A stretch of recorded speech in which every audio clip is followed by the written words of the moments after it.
Welcome to the French Wedding Podcast with your host Naïm, the only podcast in English about weddings in France. Great conversations, tips and insights about your French wedding, some wisdom before your big day, and the opportunity to hear wedding professionals actually living and working in France, only for your day to be the most amazing to remember.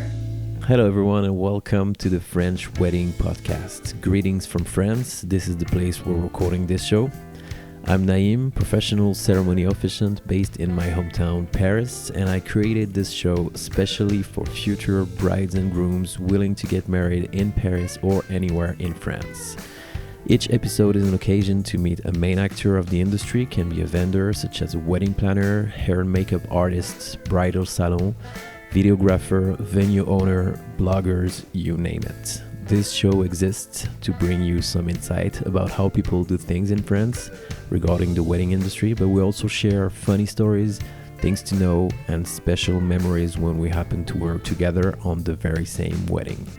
In 2006, my guest decided to buy a piece of land called the Moulin de la Quentinière, located in the beautiful region Mayenne, after literally falling in love with the place, and she never looked back since. Fast forward today, the Kipping family is dedicated to their guests' experience and creating special moments of joy for every couple willing to get married in this little piece of heaven. Let's talk about it with Dorn Kipping on the French Wedding Podcast. Dorn, welcome to the show. Hello, Naïm. Thank you so much for being here with me through Zoom, the best sponsor of the confined people in Europe. How are you today? Thank you so much for being here. I am good. Thank you for inviting me. It's really good to talk to you. It's a pleasure. I've been looking at your place, and you're actually my first place vendor's location for weddings that I will interview. I was really looking forward to have this time with you. And I'd like to start with the story of the place. What have you been doing and how did it all start? Well, Le Moulin de la Quentinière, I mean, it started out as a flour mill way back in the 1400s, to be honest with you. And it was briefly occupied in the Second World War. Although it provided mill to the local residents in the surrounding areas, it was typical of a working mill producing high quality stone ground flour. And it's now our fantastic Le Moulin de la Quentinière that we use as a wedding venue and accommodation venue. Would you like me to say I really like the way you pronounce Le Moulin de la Quentinière. I don't know for our French listeners, but this is definitely convinced me before I see the place. You know what? It's beautiful. I know I'm biased, but when we first saw it, I mean, it was originally owned by the Montecot family, and we saw it in 2006, and we just thought, wow, it's beautiful. Immediately fell in love with it. When you say we, do you mean, are you a couple, a family? Yeah, it was myself and my husband, and I've got 2 children. So initially it was only myself and my husband that saw it.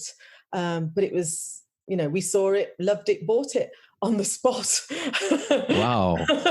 Interesting. Did you had any previous experience in hospitality or events or? Yeah, not French hospitality, but yes, I originally worked for a law firm and did a lot of the corporate bookings. So that involved finding venues for the parties and conferences. So I initially did that and thoroughly enjoyed myself. Don't get me wrong, it's hard work. But it's when it all comes together, it's so satisfying. And when you see people are happy and everything comes together and everything's running smoothly, with the occasional hiccup that you have to sort out. But it's great. It's a wonderful feeling. It is. It is definitely, a hard job to be in this kind of events and hospitality and weddings and even corporates, which is another industry. Yes. How did you manage to start from scratch, basically? Because you had your previous experience, but you just had a a really, really genuine love for the place. And then what were the steps? Well, to be honest with you, like you said, we fell in love with it, and initially we're going to have it as a holiday home. But when you see the size of Le Moulin de la Quentinière, I mean, it's huge. We're talking about 9,500 square foot of space. Yeah. And when you see Quite a lot. I mean, there's a little house, well, what we call a little house, and there's Le Moulin, which is the bigger property. And it really lends itself to having people there, having people in it.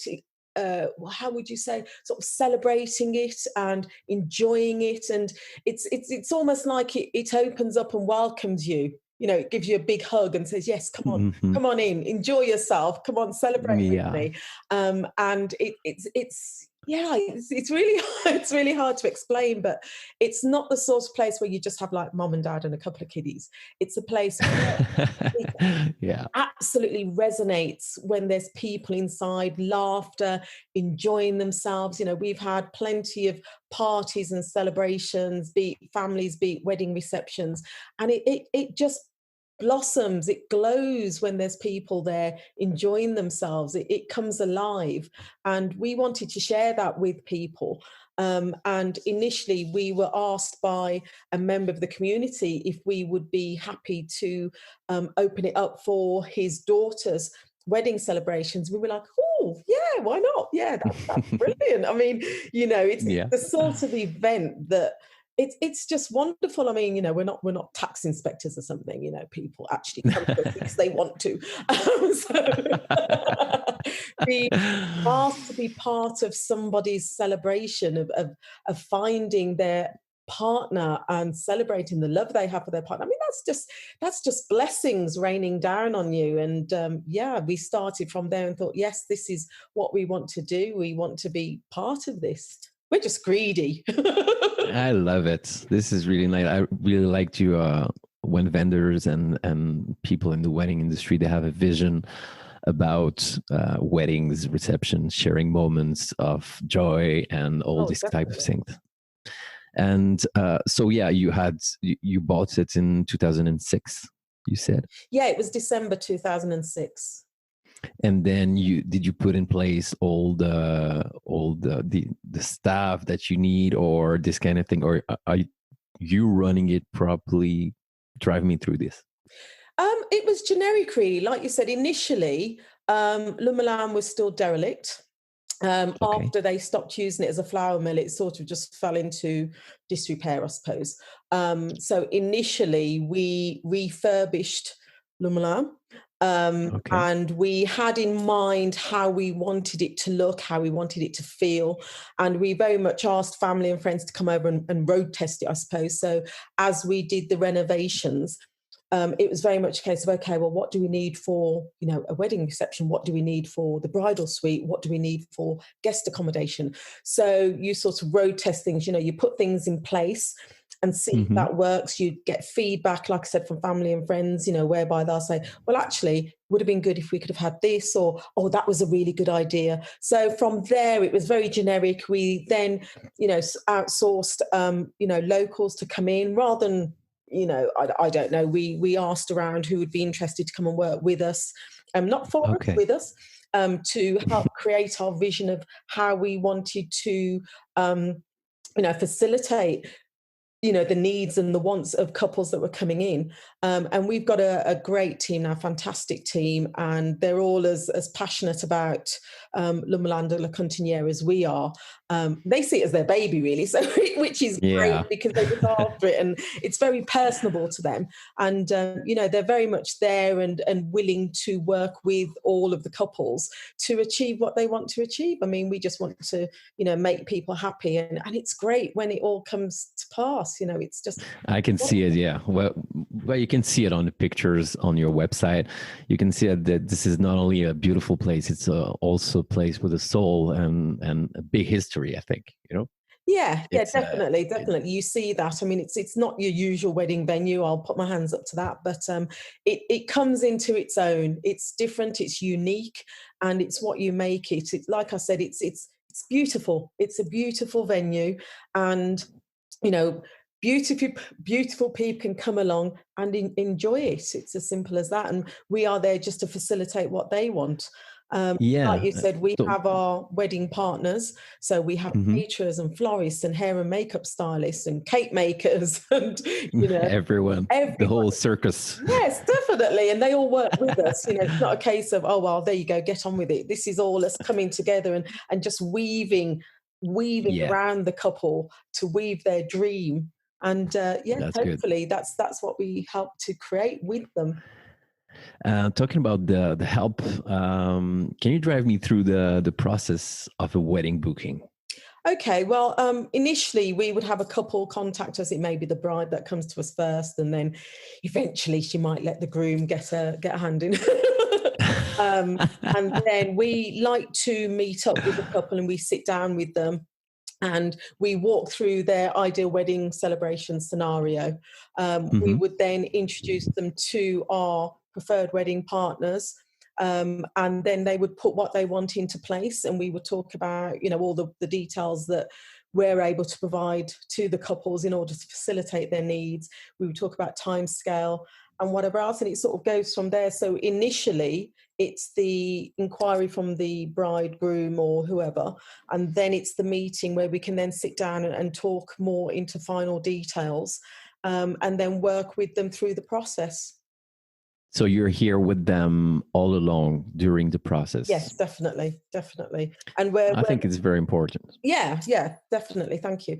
Obviously we're on the end of the phone. If it's not a case, sometimes it's easy for couples to come to us when they want to discuss something. Sometimes it's just the initial meeting, and then, a lot of things are done via email or phone. But, it's nice to actually have that initial meeting with the couple, sit down with them and, get a feel. They can get a feel of the place and what we envisage and what they envisage us doing and facilitating. And, and then we work from there.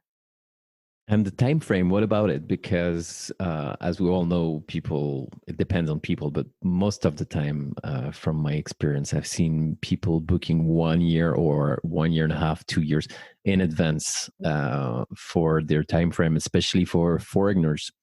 And what do you think is the time frame for a bride, the ideal time frame for a bride to decide for the event? Well, to be honest with you, we can be flexible. It depends on obviously what dates they want and what bookings we already have in place, but it's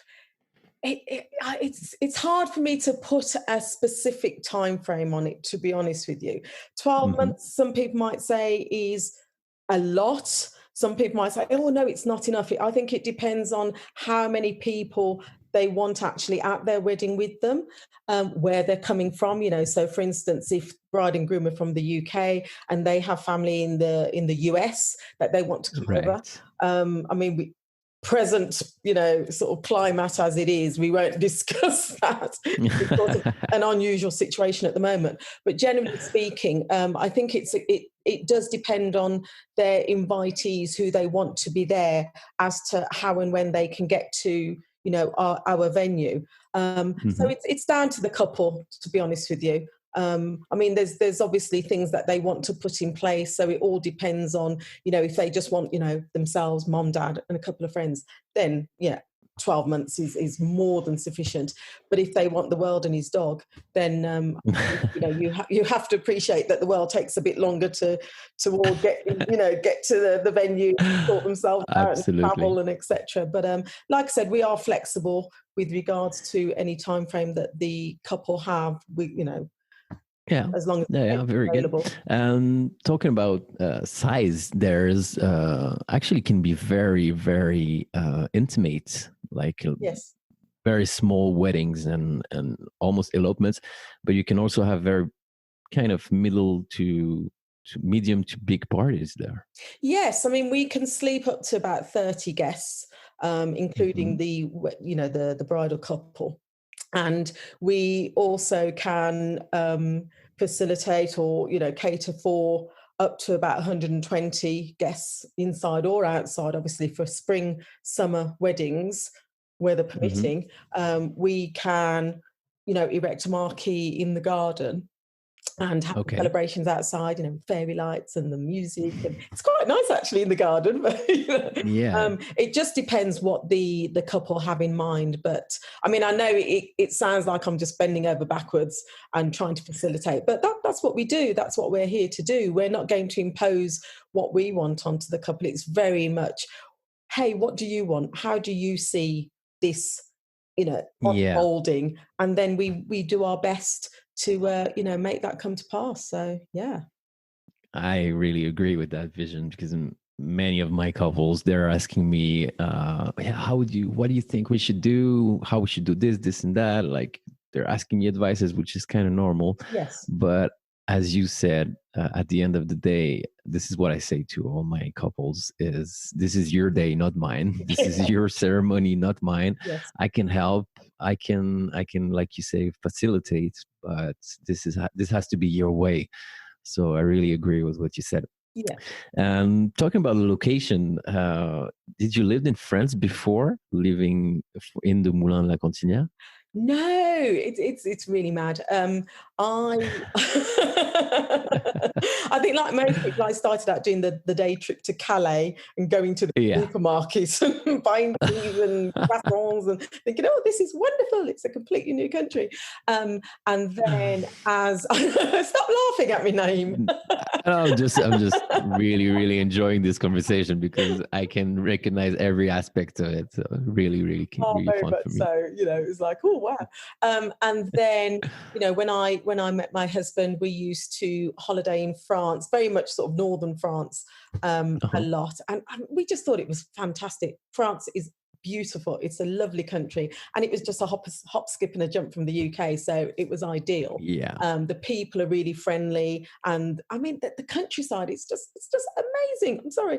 When you live in a country whereby you're more or less on top of each other, it's lovely to go to France and you've got those rolling pastures, you've got lakes and scenery, and it was just wonderful. So we fell in love with France quite early on. And to be honest with you, when we found, it was just by pure chance, we found Le Moulin de la Quentinière, and it was just an ideal opportunity just to own our tiny little slice of France and be able to enjoy it whenever we wanted. And now we can share it with lots of other people. It's just a win-win as far as I'm concerned. Absolutely, to add value and show other parts of France to the public instead of only Paris, for example, or Provence. Definitely, I think it's a very, very good opportunity to discover this really good region. And what would you say is the future of the Moulin de la Quentinière? Do you have something in mind that you want to plan or add, or any projects that you want to share? Naeem, now you've got me. Usually this is where the conversation goes like, oh my God, I have so many things in mind, or maybe nothing, which is good. Trying to pass this year, maybe. That would be a good project for everyone. Warned me.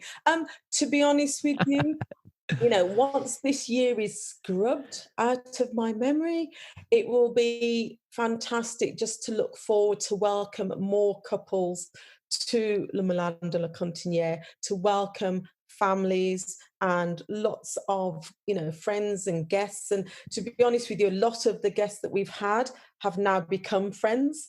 It's not the sort of place where it's very formal and we sort of hands off. It's like, come on, you're our friends, let's have a hug. And to be honest with you, I see more of the same. We've added as and when we feel the need. So we've got a barbecue area outside now and a pétanque pitch because, families have come along and couples have come along and said, you know what, it would be really good if after we've had the ceremony, there was stuff to do afterwards. So, we've got the leisure complex there with the pool, the gym, the jacuzzi, the games room with snooker table, table tennis table, pool table. And then, like I said, couples have said, it's great to go outside, have a barbecue. We've got the barbecue area. We've got the pétanque pitch.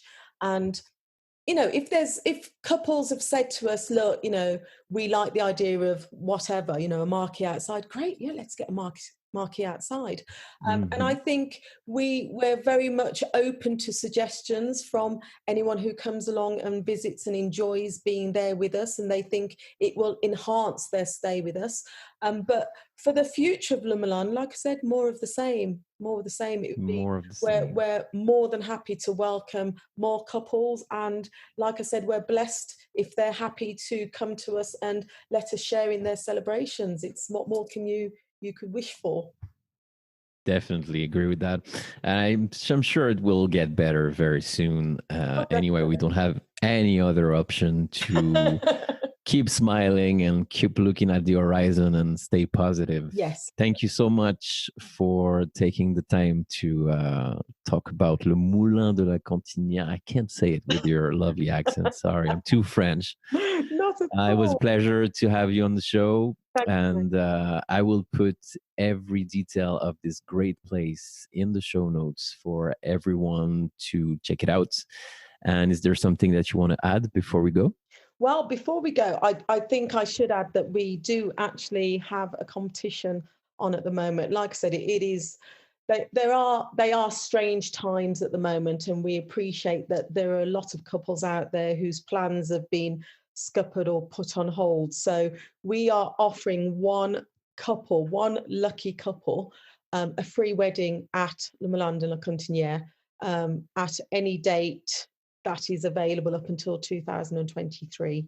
So if couples want to, apply to our competition, then I'm sure you'll put the details in your podcast notes. And we would be happy to help facilitate the dreams of one lucky VIP couple and for free. And anyone else anyway who's interested in coming along and sharing with us, then please, by all means, send us a note, get in contact with us. But like I said, one lucky VIP couple come along and have a free wedding on us.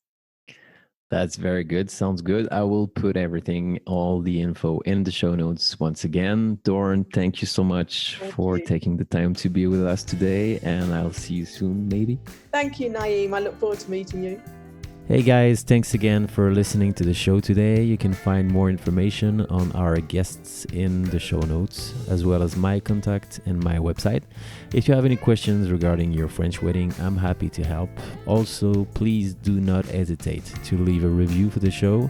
There's also a link for that. That will literally take 1 minute of your precious time and will mean the world to me.